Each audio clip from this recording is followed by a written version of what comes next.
Баршаңызға сәлем достар, Дерткем арнасына қош келдіңіздер. Бүгін сіздерге балмұздақ жеудің сіз білмейтін пайдаларын айтатын болам.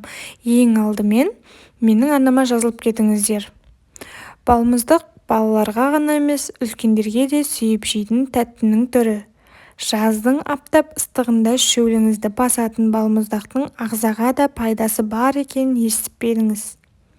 Дәмі бал татитын балмұздақтың шығу тарихы біздің заманымызға дейінгі 3000 жыл бұрын Қытайда басталған екен. Ертеде бай қытайлықтар тамақтан соң міндетті түрде мұздатылған жеміс шырын жейтін болған. Балмұздақ қытайлықтардың мерекелік дастарханында қонаққа ұсынылатын ас ретінде танылған. Нью-Йоркта балмұздақ 1976 жылы 10 маусым күні тұңғыш рет сатылымға шыққан. Осыған байланысты 10 маусым балмұздақ күні ретінде белгіленген. Сүт балмұздақтарға майлар мен көмірсулар көп кездескенімен кальцийге өте бай. Өз кезегінде кальций шаш тырнақ өсуіне сүйектің мықты болуына ықпал етеді. Егерде калориясы аз басылмақты балмұздақты іздесеңіз, өсімдік майлары қосылған балмұздақты таңдаңыз.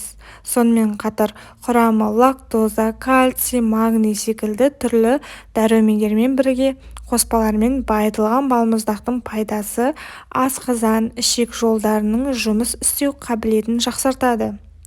Зерттеушілер балмұздақтың жүрек қан тамырлар жұмысына және көз тері қабілетіне де пайдасы бар екенін алға айтып отыр. Балмұздақ депрессиядан шығудың бірден-бір жолы ретінде ұсынылады. Сондай-ақ балмұздақтың арқасында адам ағзасына серотонин деп аталатын көңіл-күй гормоны пайда болады. Ал балмұздақтан дәм татпас бұрын артық салмақ қосып алмау мүмкін деп ойлайтын қыз-келіншектерге диетолог мамандар балмұздақтың пайдасы барын өз зерттеулерінде дәлелдеуде. Қорыта келе, балмұздақтың пайдасы бар. Балалық шаққа балмұздаққа әуестенбеген адам жоқ шығар. Бәріміз де балмұздақтың күннің аптап ыстығы тұрмақ ауа райының салқын мезгілінде тұтынуды күнделікті дағдымызға айналдырғанымыз белгілі. Жалпы балмұздақтың құрамы майлылығы 10% сүт, құрғақтылығы сүт 9-12%, сонымен қоса лактоза, қант 12-16%, бояу қоспалары 0,2-0,5 және 55-64%-дан тұрады. Бір ғана құтыдағы балмұздақтың 270-375 калорияны кездестіруге болады. Бүгінде шоколад, жаңғақ, жемширек, тосап, карамель, тәтті тоқаш, банан шырынды секілді дәмдеуіштер қосылған түрлі балмұздақтарды кездестіруге болады. Балмұздақ шамамен сүтті, кілегейлі, баламберлі және жемширекті болып бөлінеді.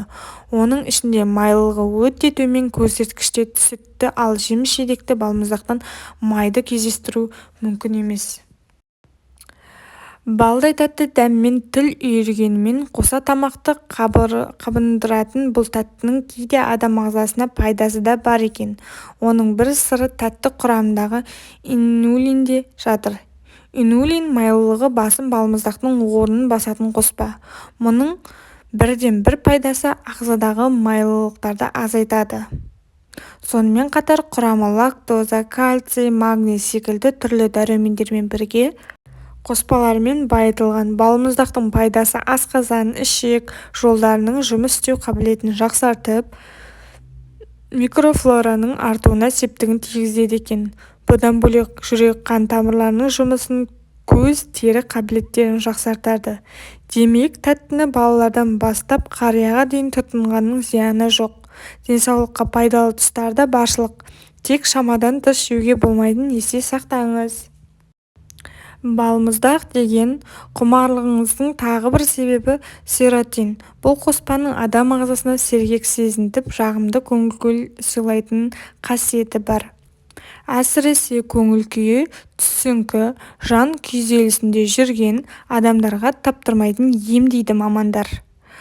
Балалықтың бал дәмін еске түсіретін балмұздаққа дейін қызығушылығымыздың артып, күнделікті тұтынуымыздың бірден-бір сыры осында жатыр екен. Ал сіздерге балмұздақ дайындау тәсілін айтатын боламын. Күннің ыстығында балмұздақ жегенді кім ұнатпайды? Осы балмұздақты үй жағдайында жасауға да болады. Ендеше дәмі балмұздақты жасап үйренейік. Сіздерге қажетті заттар: 1 литр сүт, 2 кесе шекер, 100 грамм сары май, 1 шай қасық крахмал, 5 жұмыртқаның сарысы. Дайындалуы: сүтке сары майды салып, отқа қоямыз, қайнатуы қажет. Басқа ыдысқа шекер, крахмал, сарыуызды салып, миксермен араластырамыз. Араласқан соң оған керегенше сүт қосамыз. Оның сұйықтық қаймақ сияқты болу керек. Оны қайнаған сүтімізге аз-аздан салып, ұдайы араластырып тұрамыз. Қайнаған соң оттан түсіріп, ыдысымызға салқын суға салып, суығанша қоямыз. Суыған соң қалыпқа салып, тоңазытқышқа қоямыз. Тоңазытқыштан қатқан соң балмұздағымыз дайын болады. Жей берсек болады. Ас болсын сіздерге. Достар, сіздерге дертке ем арнасы бүгін сіздерге балмұздақ туралы ақпарат айтты. Егер сіздерге ұнаған болса, арнамызға жазылып, пікірлеріңізді қалдырыңыздар. Сау болыңыздар.